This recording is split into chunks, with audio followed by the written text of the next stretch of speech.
রাসূল সাল্লাল্লাহু আলাইহি ওয়াসাল্লাম বলছেন, ফিহি লাইলাতুন খায়রুম মিন আলফি শাহর, এই মাসে একটা রাত আছে যেটা হাজার মাস অপেক্ষা উত্তম।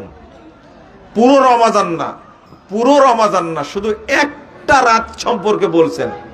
রমাজান কত বরকতপূর্ণ চিন্তা করেন, শুধু একটা রাত সম্পর্কে বলছেন। এমন একটা রাত আছে যা হাজার মাস ইবাদত করলেও, যদি আপনি ইবাদত করেন হাজার মাস, তবুও একটা রাতের মতো ইবাদত করতে পারবেন না আপনি। মানে আমি বুঝালাম কি, পুরো রমাজান। আর এখানে রাসূল সাল্লাল্লাহু আলাইহি ওয়াসাল্লাম বলছেন মাত্র একটা রাত এত ফজিলতপূর্ণ, একজন মানুষ যদি 84 বছর ইবাদত করে তবুও রমাজানের একটা রাতের মতো ইবাদত করতে পারবে না। এটা হলো রমাজান। এজন্য আল্লাহ রাসূল বলছেন, মান হুরিমা খায়রাহা ফাকাদ হুরিম, যাকে রমাজানের কল্যাণ থেকে বঞ্চিত করা হলো, যাকে কদর রাত্রি থেকে বঞ্চিত করা হলো, তাকে সমস্ত রহমত বরকত থেকে বঞ্চিত করা হলো। মানে মান হুরিমা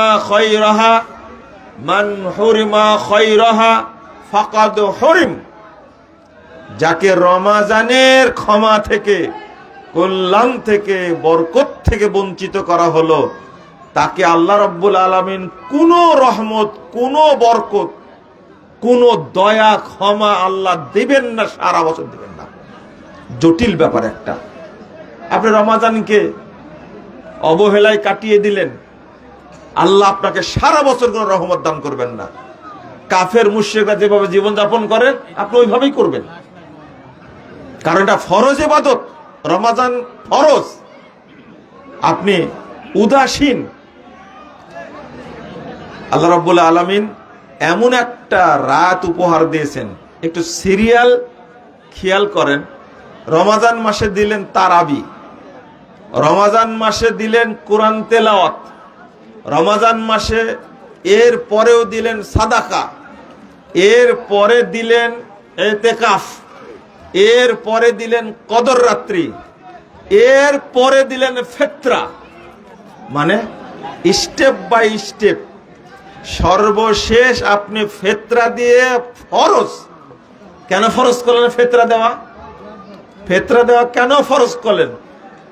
কোরআন তেলাওয়াত করে, সিয়াম পালন করে এবং কদর রাত্রি জাগে ইতিকাফ করে, এর পরেও যদি ক্ষমা না হয়, সর্বশেষ প্রত্যেকেই ফিতরা দিবে, আল্লাহ প্রত্যেককে সমস্ত পাপ থেকে ক্ষমা করে দিবেন।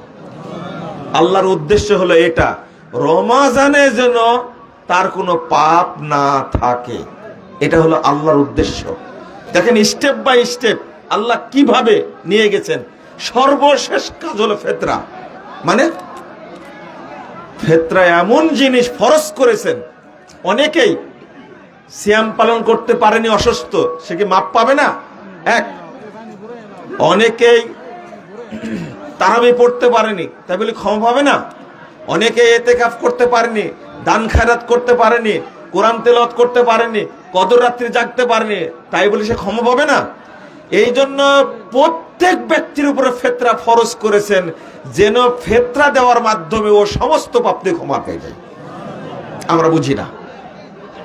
এই একটি রাতের নাম নিয়েছেন আল্লাহ রাব্বুল আলামিন, একটা দুইটা না, 7টা নাম নিয়েছেন। কয়টা? 7টা। একটা রাতের নাম হলো 7টা। প্রথম কথা হলো, একটা রাতের জন্য আল্লাহ একটা সূরা নাজিল করেছেন। কোরআনে সূরা কয়টা? 114টা। 114টা সূরার মধ্যে আল্লাহ রাব্বুল আলামিন একটা রাত্রির জন্য একটা সূরা নাজিল করেছেন। সেই সূরাটার নাম হলো কি? সূরাতুল কদর। সূরাতুল কদর। এই কয়টা নাম দেখেন, একটা নাম, এক রাতের নাম রাখছেন লাইলাতুত তানজিল, ইন্না আনজালনাহু ফি লাইলাতিল কদর। এই রাত্রির নাম হলো লাইলাতুত তানজিল। কোরআন নাজিলের রাত। 2 নম্বর লাইলাতুম মুবারাকা। আল্লাহ বলছেন ইন্না আনজালনাহু ফি লাইলাতিম মুবারাকা,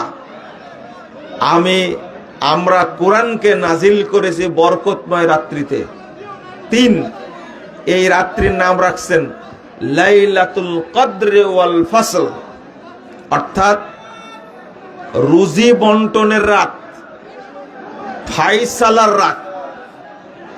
4, আল্লাহ রাব্বুল আলামিন এই রাত্রির নাম রাখছেন লাইলাতুল খায়ের, কল্যাণের রাত। 5 নম্বর আল্লাহ এই রাত্রির নাম রাখছেন লাইলাতু তানাজ্জুলিল মালাইকা, অর্থাৎ ফেরেশতা নাজিলের রাত। ফেরেশতারা কেন নাজিল হয় একটু পরে বলছি। 6 নম্বর এই রাত্রের নাম রাখছেন আল্লাহ লাইলাতুস সালাম, অর্থাৎ নিরাপত্তা নাজিলের রাত। 7 নম্বর এই রাত্রির নাম রাখছেন লাইলাতুল গুফরান, ক্ষমার রাত্রি। আল্লাহুম্মা ইন্নাকা আফুবুন তুহিব্বুল আফওয়া ফাআফু আন্নি, লাইলাতুল গুফরান। এই রাত যে ব্যক্তি পেয়ে যাবে ওই ব্যক্তি আল্লাহর পক্ষ থেকে ক্ষমা পেয়ে যাবে, আলহামদুলিল্লাহ। তাহলে একটা রাতের নাম দিয়েছেন 7টা, কত বরকত। যেমন একটা লাইলাতুস সালাম, লাইলাতুস সালাম বললেন কেন? নিরাপত্তার রাত্রি। যে ব্যক্তি কদর রাত্রি জাগবে ওই ব্যক্তিকে আল্লাহ রাব্বুল আলামিন সমস্ত রোগ বালা মুসিবত থেকে এবং যাবতীয় ভয় ভীতি থেকে আল্লাহ তাকে নিরাপত্তা দান করবেন। ওই যে ব্যক্তি রাত্রি জাগবে ওই ব্যক্তির শারীরিক কোনো সমস্যা হবে না। এত গুরুত্বপূর্ণ জিনিস, নিরাপত্তা নাজিল করেন। আবার লাইলাতুল খায়ের, কল্যাণের রাত্রি। কল্যাণ কি? আপনি আপনার নির্ধারিত অংশ পাবেন। আবার বলছেন লাইলাতুল মুবারাকা। দেখুন লাইলাতুল খায়ের, আপনি 2 রাকাত সালাত আদায় করার সুযোগ পেয়েছেন, আলহামদুলিল্লাহ 2 রাকাত সালাত আদায় করলেন। কিন্তু যদি কদর রাত্রি হয় তাহলে এই 2 রাকাত সালাতে এত বরকত হবে, অন্য মাসে এই 2 রাকাত সালাত আদায় করে অত নেকি পাবেন না। এটা হলো বরকত, লাইলাতুল মুবারাকা। আপনি এই রাত্রিতে, এই রমাদানে 4 রাকাত সালাত পড়তে পেরেছেন, এটা হলো লাইলাতুল খায়ের। আল্লাহর তৌফিক আপনি করতে পেরেছেন। কিন্তু এটাতে আল্লাহ এত বরকত দিবেন যা অন্য কোনো মাসের ইবাদতের সাথে তুলনীয় নয়। লাইলাতুল মালাইকা, তানাজ্জুলুল মালাইকা, আল্লাহ ফেরেশতা নাজিল করেন। কেন ফেরেশতা কেন নাজিল করেন? আপনাকে ফেরেশতারা খুঁজে বেড়াচ্ছে আর আপনি শীত হয়ে ঘুমাচ্ছেন, নাকে তেল দিয়ে ঘুমাচ্ছেন। আল্লাহকে আপনাকে রহমত দিবেন না? ফেরেশতারা কেন নাজিল হয়? ইয়াতানাজ্জালুল মালাইকা বির রাহমা ওয়াস সাকিনা ওয়াল বারাকা ওয়াল মাগফিরা। ফেরেশতারা বন্টন করার জন্য আসে রহমত, বন্টন করার জন্য আসে বরকত, বন্টন করার জন্য আসে ক্ষমা, বন্টন করার জন্য আসে সাকিনা। অথচ আপনি ঘুমাচ্ছেন না। আপনারা কদর রাত্রিকে কখনো অবহেলা করবেন না। কদর রাত বেশি না, কয়টা মাত্র? 5টা রাত। আপনি কিছু না হলেও অন্তত 3 বার সূরা ইখলাস পড়বেন, অন্তত 2 রাকাত সালাত আদায় করবেন। যে কদর রাত আমি 2 রাকাত সালাত আদায় করি। আপনি যদি চেষ্টা করেন, শুধু নাও যদি পান কদর রাত্রি, আল্লাহ রাব্বুল আলামিন তবু আপনাকে সওয়াব দান করবেন। এটা হলো কদর রাতের ফজিলত। বন্ধুরা আমার, আমি শেষ করতে চাই যে বাংলাদেশ আহলে হাদিস তাবলীগ ইসলামের মাধ্যমে প্রতি বছরের ন্যায় এবারও ইফতার মাহফিলটা হচ্ছে। এটা আমরা ব্যবস্থা করে থাকি, আলহামদুলিল্লাহ।